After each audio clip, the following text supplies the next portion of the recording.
Heto na ang muling bubuhay ng PBA. Ang lakas pala ng bagong PBA team next season. May nito kaya huwag kayong bibitaw.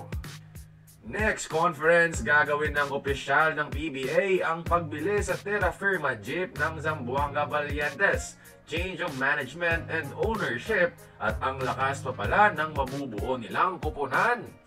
Sa Guardia, pagbabalik ng Romeo Pringle duo with the new ownership, aasahan ang rejuvenation ng tandem ni Terence at Stanley.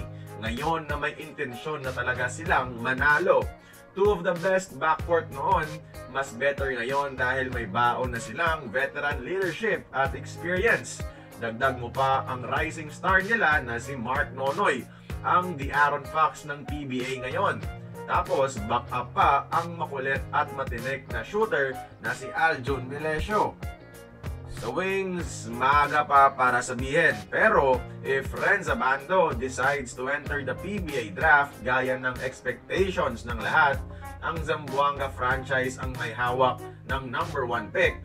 So, posibleng si Abando ang consensus first pick. Tapos makakabalik na si Kevin Ferrer sa injury.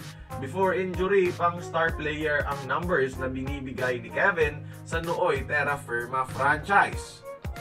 Sa big man position, may notable players pa rin naman. Si Kenmark Carino, isang promising lanky center na kayang mag-stretch ng sahig ala Miles Turner.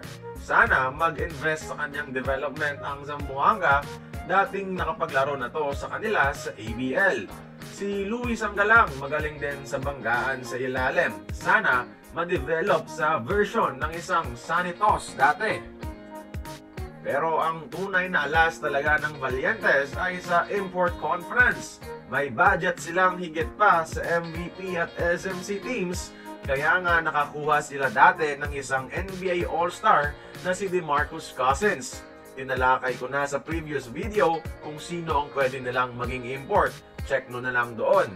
Basta bottom line, afford nilang kumuha ng isang former NBA superstar. Take note, superstar, hindi role player lang sa NBA. Hindi na sila farm team sa wakas mga idol. Kaya tingin nyo, kaya na ba nilang mag-compete sa playoffs? Join the conversation, mag-komento lamang sa ibaba. By the way, if you want to win a PlayStation 5, subscribe on YouTube, follow on Facebook and TikTok.